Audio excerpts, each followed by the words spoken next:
Ka nisur në ambientet e gjykatës së posaçme të apelit seanca për kryebashkiakun e Tiranës Erion Veliaj, e cila u shtyt dje për arsye të paraqitjes së provave të reja nga prokuroria e posaçme për Veliajin. Në sallën e gjyqit ndodhen kreu i SPAK-ut Altin Dumani dhe prokurori Olzdado. Në fjalën e tij në apelin e gjykatës së posaçme, Erion Veliaj ka kërkuar lirinë. Duke folur për provat e reja që SPAK ka dorëzuar, Veliaj është shprehur se pse nuk u konsideruan provat e reja sulmet e Berishës ndaj SPAK-ut, teksa shtoi se nuk ka sekrete në bisedat me familjarët. Keni sjell prova të reja, kërkoj të sillni kamerat dhe kjo seancë të jetë e hapur për median.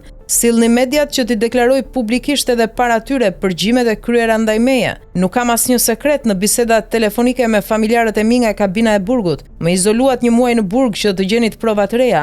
Saliu e ofendoi SPAK-un dhe akuzoi si organizat kriminale. Çfarë gjeti? Pse nuk u konsideruan provat reja sulmet e Berishës ndaj SPAK-ut, ka thënë Veliaj. Ky i fundit më pas ka kundërshtuar provat e reja të paraqitura nga SPAK, duke theksuar se ato nuk përbëjnë element të rinj të ligjshëm. Ai kërkoi seancë me dyert hapura. Seanca një ditë më parë u shtyp pasi mbrojtja e Veliajt kërkoi kohë të njëjë me provat e reja që dorëzuan dy prokurorët e posaçëm Olzdado dhe Altin Dumani. Dy avokatët Ermir Beta dhe Artur Selmani kanë kërkuar masë më të butë sigurie për Veliajin kundrejt garancisë pasurore, me argumentin se nuk ka rrezik që të prish prova. Do të jetë gjyqtari Engert Pëllumbje ai që do të vendos nëse Veliaj do të lirohet ose jo nga qelia, ndërsa njihet edhe si gjyqtari që dënoi ish-ministrin socialist Sajmir Tahiri. Lirinë ka kërkuar edhe biznesmeni Elman Atbula, i cili ndodhet në arrest me burg i akuzuar për pastrim parash. Edhe avokatja e tij Romina Zano kërkoi masë më të butë kundrejt garancisë pasurore. Pranë apelit të gjykatës posaçme ishte edhe avokati amerikan Joshua Roberts, studio ligjore e të cilit po këshillon kryebashkiakun Veliaj.